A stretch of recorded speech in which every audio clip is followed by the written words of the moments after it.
just bawled. Tyree Sampson had been visiting Icon Park in Orlando for spring break with family friends when he boarded the free fall ride. This could have been prevented. It could have been prevented. It should have been prevented.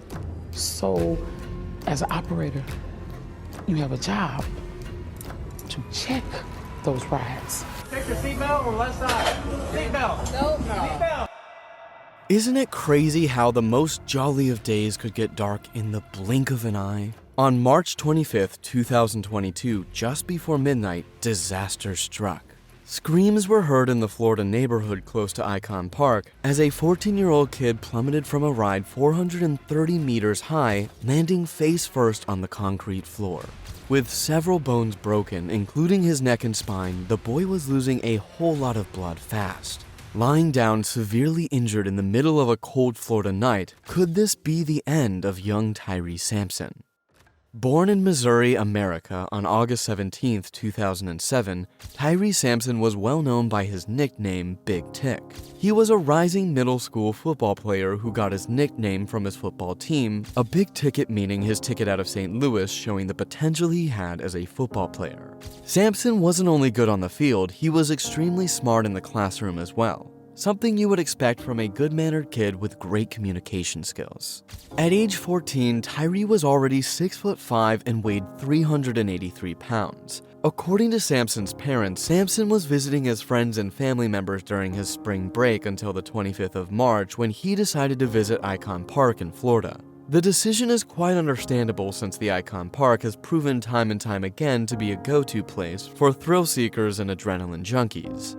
According to Tyree's mom, his last words to her were, "Goodbye, Mom, see you on either Saturday or Sunday," before he left for the amusement park. Not too long after, Tyree and his friends arrived at the Icon Park and the fun times began. They played many games and got on as many rides as they wanted, but his friends soon noticed that Tyree was not allowed on a few rides due to his weight and size. Not willing to let that spoil the fun, they got on the rides they could.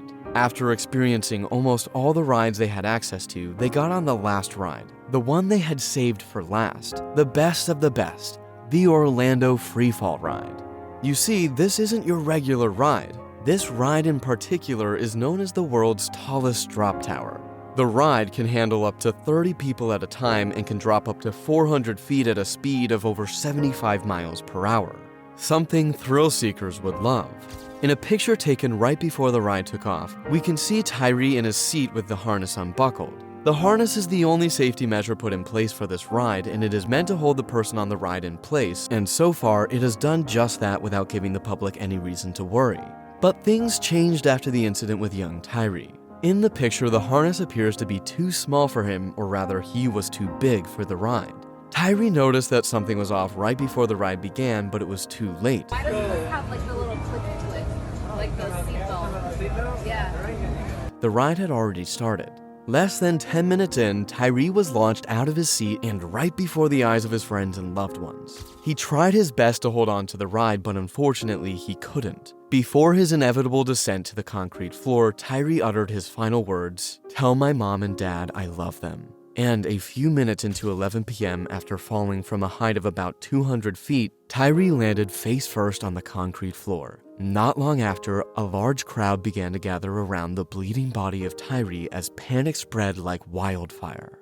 As the commotion spread, many of the witnesses began calling the police to report the incident, and not long after, an ambulance showed up to the scene. As the medical team examined the situation, they declared young Tyree Sampson dead. Although they didn't confirm if he died on impact or moments after, there are rumors that he was still moving after he hit the floor. Moments after his death was confirmed, Icon Park was shut down by law enforcement officers and the investigations began immediately. The investigations conducted by professionals stated that the freefall ride had a weight limit of 286 pounds, and as we mentioned earlier, the late Sampson was way above that limit. So why was he allowed on the ride?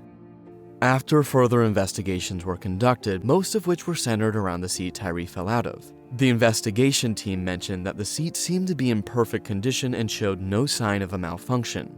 It is important to mention that the seats used in this ride are powered by a hydraulic over-the-shoulder restraint, which contains the rider firmly, leaving no room for movement once locked. It was found that the restraint on Tyree's seat was in a downward position and locked when the ride stopped.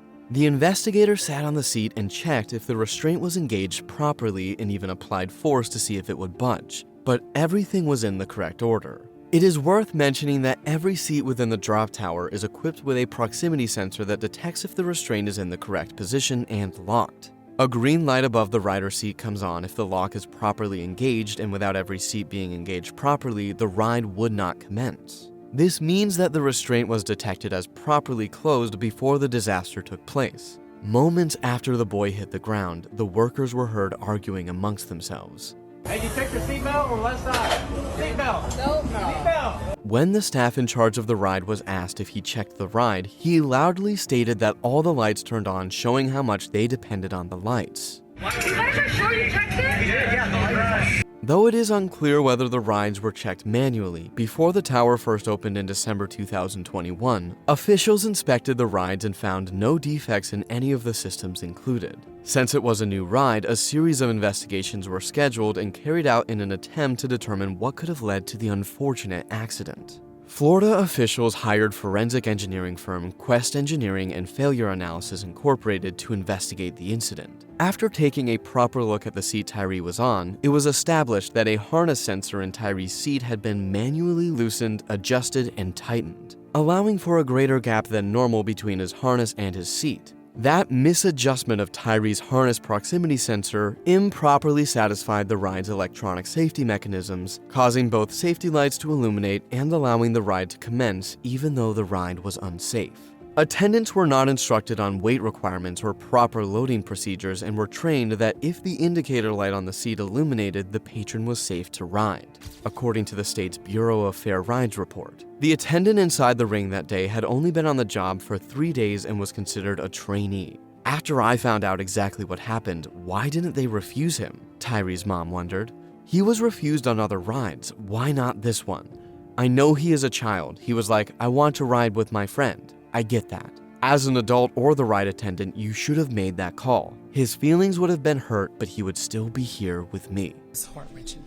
It's heart-wrenching. I couldn't do anything for my son but cry over the phone. I couldn't touch him. I couldn't hold him. I couldn't hug him. I couldn't do anything. Tyree's mom continued to share her concerns, and when she didn't get the answers she needed, she decided to take it to the judge. The family's attorney blamed the company's drive for money as the reason for the accident. This operator manipulated and changed the seats to allow for larger people to sit there, which is for one reason: for profits. It's to not turn away that $35 ticket. That is what Tyree lost his life for, attorney Michael Haggard told CNN.